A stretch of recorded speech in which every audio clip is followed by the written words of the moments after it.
listening to Tipsy Book Reads. I'm Rebecca. And I'm Jess. And we're tipsy. Too many books on my TBR. Yeah. This podcast is like a book club for the antisocial. We make a drink inspired by the book we read and talk crap about life and fictional characters. We really hope you listen and drink along. Side effects of listening to this podcast may include reading vivaciously, extreme bouts of laughter, tipsiness from craft cocktails, talking shit about life and fictional characters. Listen at your own risk.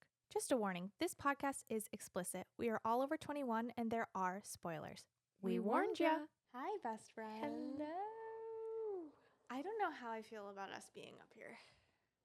I think it's a vibe. I think it is a vibe. I think technically I got a lot going on. You know what I mean? I'm hitting the wires. What if the bar just... What? What if it just went... What if it just fell out from under us? Well, then we'll get a lot of good views, I guess. Oh, Is it safe to sit on a bar? Yeah, I mean, we did the last episode. We did. Okay, this may be our last episode up here. How have you been? Good. What's up? You know, just chilling, recording a podcast.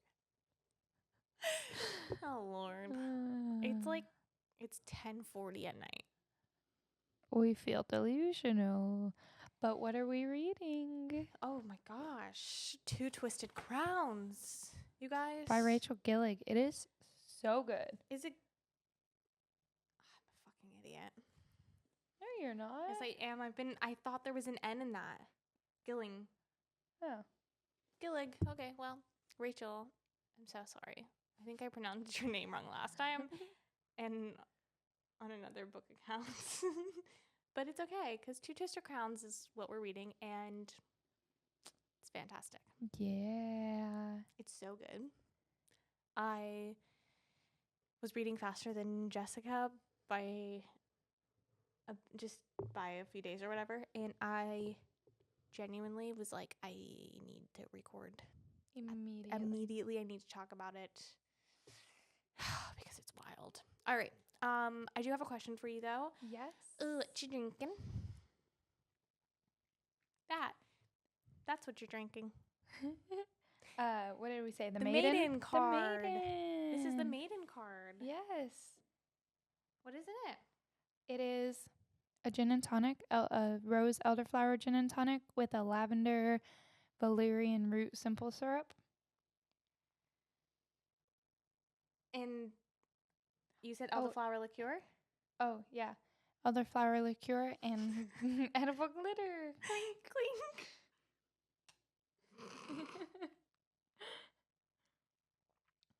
It's very floral. It is. It's really good, though. I love floral, though. And it's sweet, but not too sweet.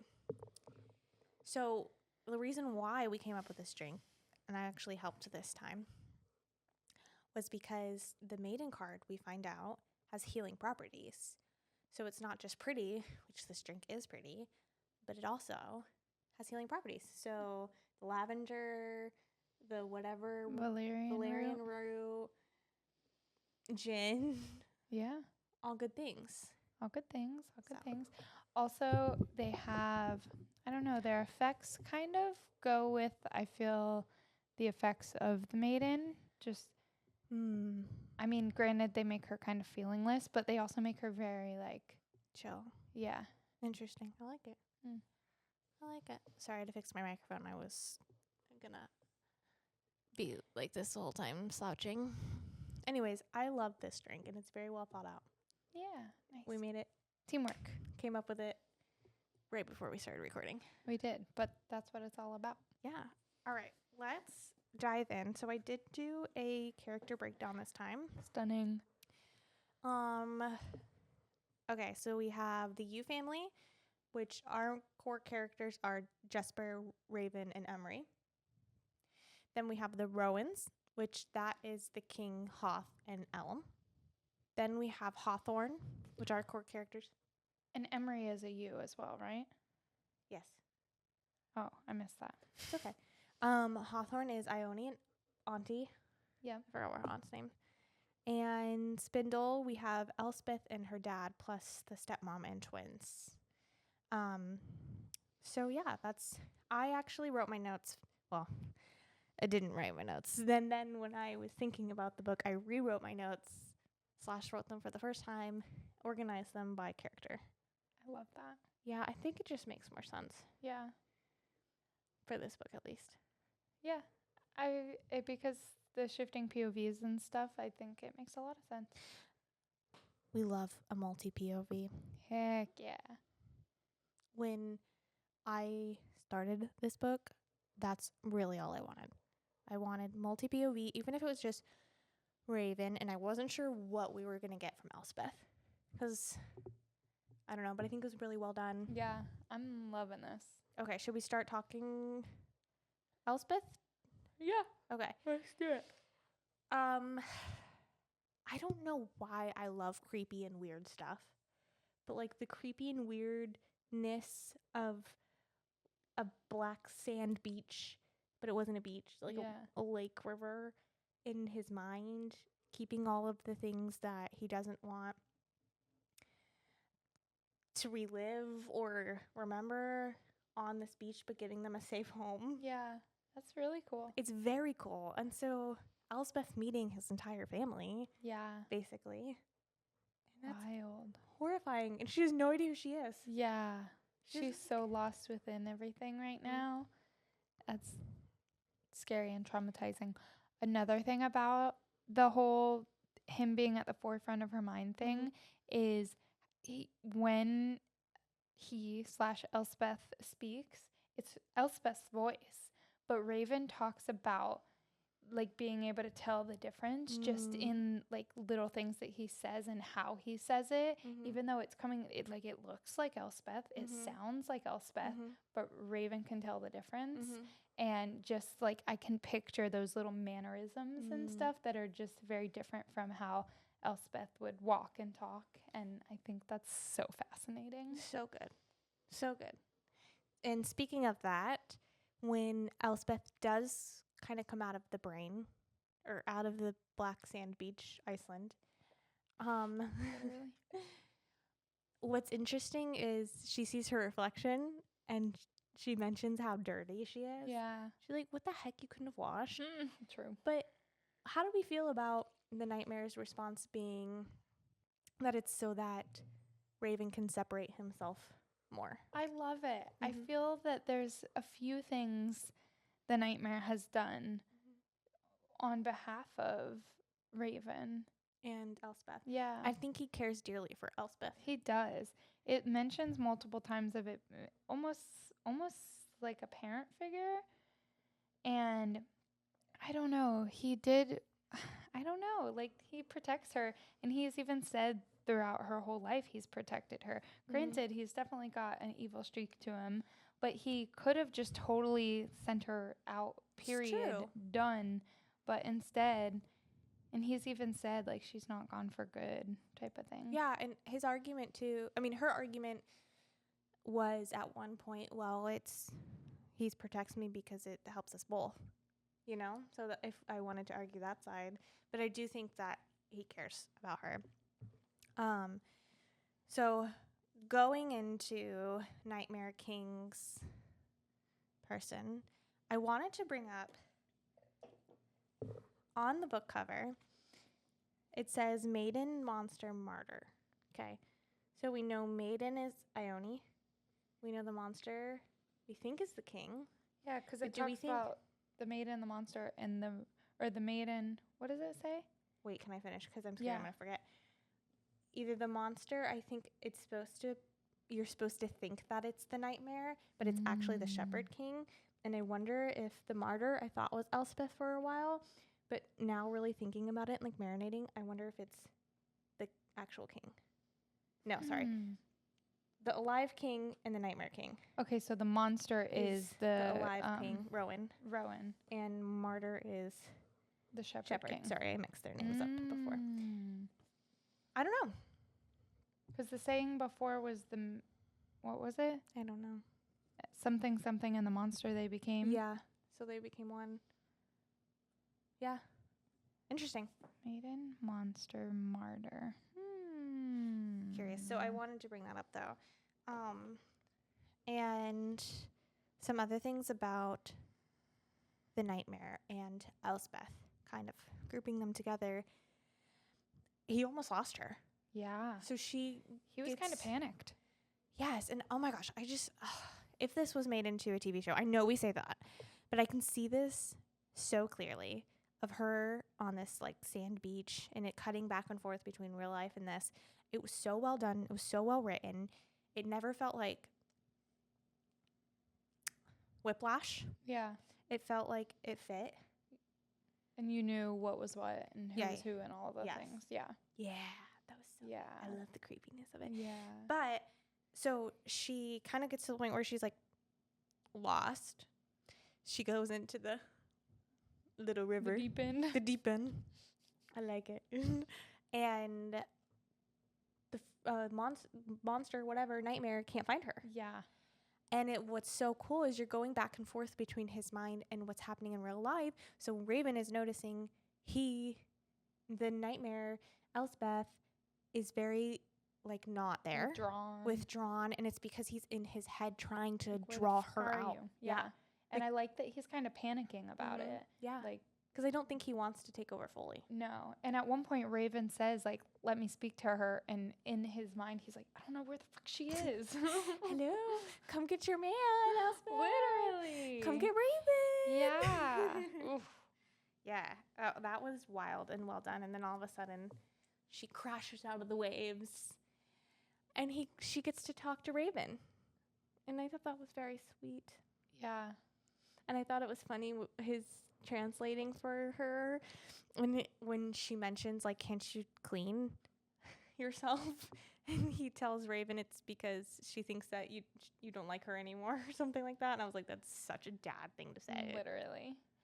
I do love how the nightmare kind of warned her what it was going to feel like, because he had before, when it was shifted and he was kind of coming into her mind, but this time it's opposite. He's in the forefront and she's kind of coming forefront for a minute. And he kind of was like, this is going to be kind of weird for you. This is what's going to happen. And then he kept telling Raven, like, I'm purposely not letting her talk to you at this moment so that she can adjust. It's a huge adjustment. This is wild. Have you ever had this happen before? No. Chill out, bro. Okay. I love that. Anything else about the two of them at this moment other than the Maiden card? Nope. Okay. I think we should jump to Elm and Let's Ione. jump to Elm. Oh my gosh. I think he might be my favorite character right now. I absolutely love him. Yeah. And the whole thing with Ione. Yeah. Incredible. I know we were both off camera kind of rooting for Ione and Jesper. Yeah. Or Jasper. Jasper. How do you spell it? I think it's J-E? Jesper. It's E? I think so. Okay. Yeah, because at one point they called her Jess. That's right. Okay. I don't know why who's Jasper? Six of Crows. No, that's also Jasper. Who's Jasper? I don't know. Anyways, we were kind of rooting for them, but honestly, I like Ione and Elm. I do. I like it. And it's wild how Rachel went about writing the Maiden card. Yeah. And how it's so good because it's like woman every day overlooked. Yeah. And belittled. And when they're actually so freaking powerful. And they're probably one of the most powerful. Literally. Absolutely incredible. Also, what's wild to me. Come on the podcast. Yay. What's wild? What's wild to me is in One Dark Window, we talked about it being super fishy that the Maiden card is still on. You know what I mean? Yes, and she didn't have it on her. Why doesn't she have her card? And why is she like constantly keeping it on? That's freaking weird. Well, now we know. I knew it. That Hoth had it. Yeah. I knew it. Yeah. So Hoth put her under the scythe to make her hide it. But then she doesn't know where from herself. Oh my gosh. And how that was handled too. Sorry, I just interrupted you. You're good. How that was handled too, of how she told Elm only because they did the chalice game. And he was like immediately, did he touch you? Like, you know what I mean? Just so protective and like, I know he's like dead, but I'll kill him the rest of the way. Yeah, he's gone. Yeah. Oh my gosh. And then Elm's revelation of like I could use the maiden to heal my brother and then I wouldn't have to rule. Do you know what? Maybe Elm is the martyr. He's giving martyr behavior. They all in their own way kind of Yeah. are. I feel like we could justify. Okay, so let's do that actually. Why would Elm Martyr be the martyr? Well, because he is now set to become the king and doesn't want anything to do with that. But then the one healer is talking about how he would be such a good king and he would be the one that could enact change and all of that. I thought that you know? too. Absolutely. He like plays off like he's such a tough little asshole, but like he's not. So wait, why would he be the martyr though? Would that not just be killing himself? I mean, unless it comes down to when the cards unite, unless they need some like Rowan blood or something. I feel I think it's infected blood. He's not infected.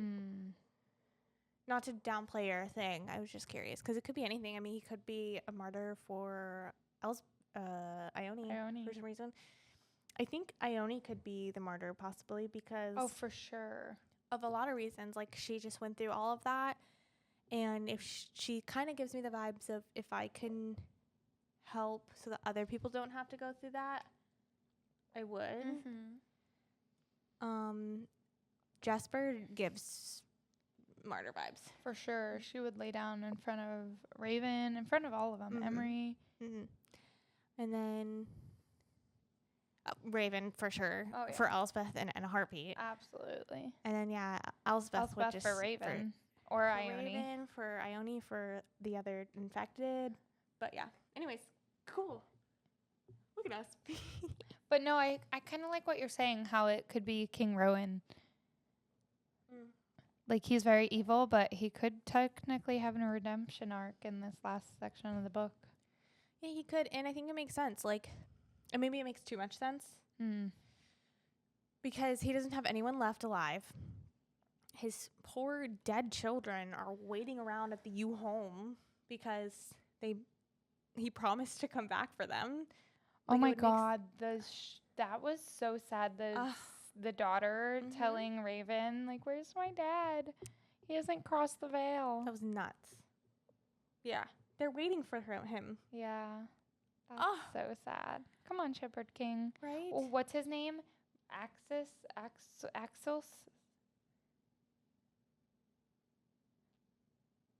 Who? The Shepherd King, his real name. Oh my gosh. I don't remember. It's so funny. It's like axolotl. No. I don't know. But it first comes up when Elm and Ione are riding back to Stone, right?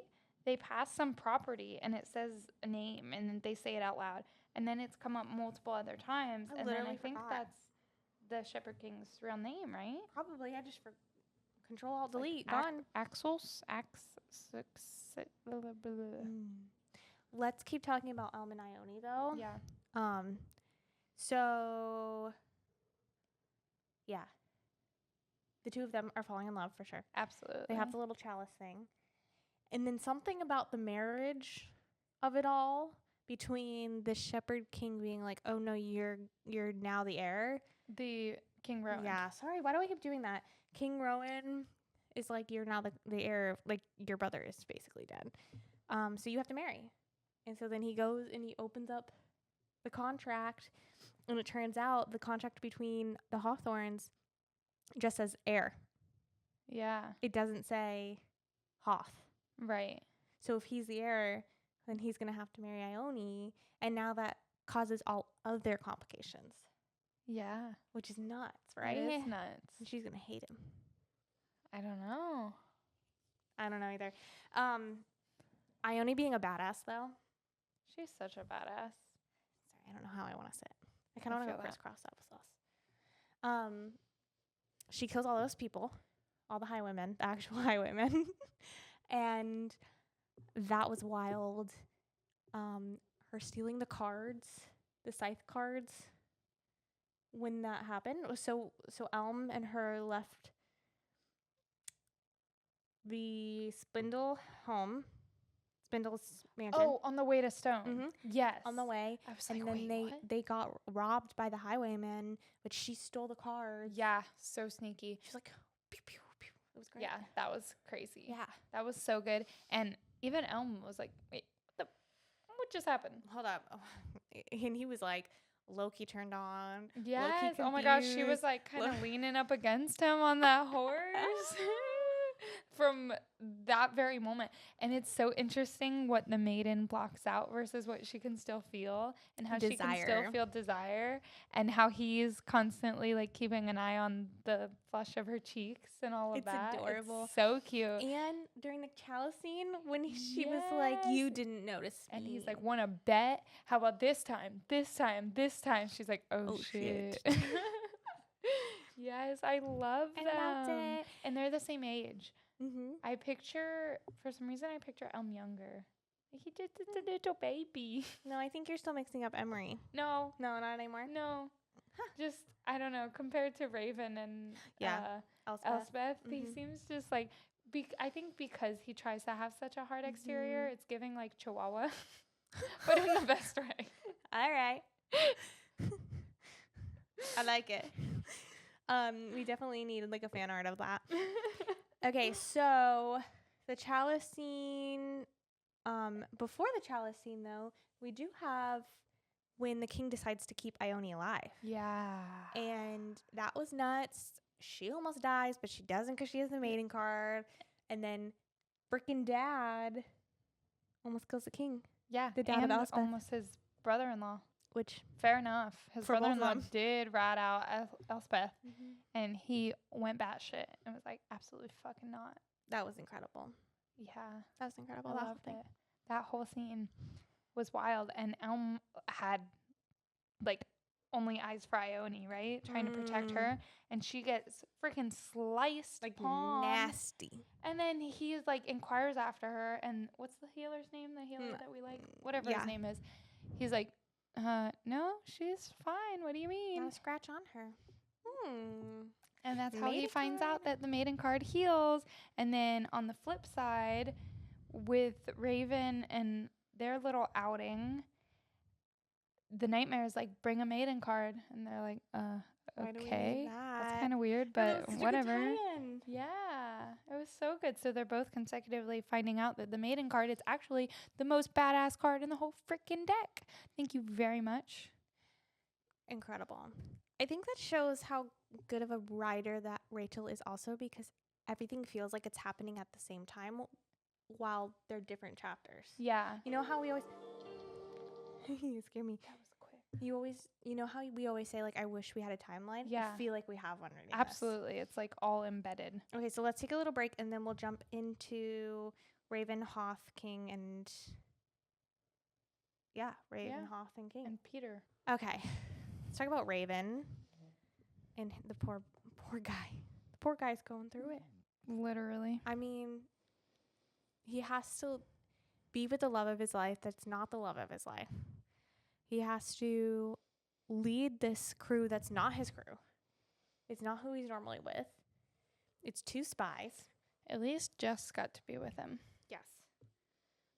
He basically, when he returns, has to retire. Yep. Um, King was like, you're demoted. Yeah, but it was so attractive when he basically put the king in his place. Mm-hmm. Yeah, at the one point when he was like, from you, that's a compliment. It was so cool. But yeah, they go through this mission. I love a quest. You know me. Love a quest. Sorry, I'm going to slide over a You're little good. bit, and I don't want the mic to be loud. Okay. Appreciate it. And the nightmare, right, is like slowly drawing back into himself, because that's when he's trying to find Elspeth when she's like missing. And Raven picks up on it right before they go into that like evil lake thing, which was nuts. That was crazy. There's so much water in this book. Yeah. It's Scary water. scary water. It's interesting. Scary turtle. But the nightmare kind of like coaching them on it. Yeah, but it was funny because he's just like, better swim fast. Literally, he's like, it's probably poison. And then just dives in and just Yeah. books it across, and is everyone He's funny. so funny. It's like, it's probably poison. They're like, can't go around it. Must go through it. Snoop, going on a bear hunt. Literally. Peter, pumpkin eater. Peter Pan. Peter, pumpkin eater. Got his leg Eatered. Yep. No, it's nasty. And the fact that it was so pungent, Yeah. I felt like I could smell it. The way it was described. Absolutely. Oh my God. gosh. And the fact that, okay, so their reflections were like themselves, but not. But the worst versions of themselves. Yeah. So Raven's was a highwayman for real. Mm-hmm. And it was like trying to taunt him. It was giving, what did it remind me of? Is it the River Styx and Percy Jackson? Yeah, that's something like that.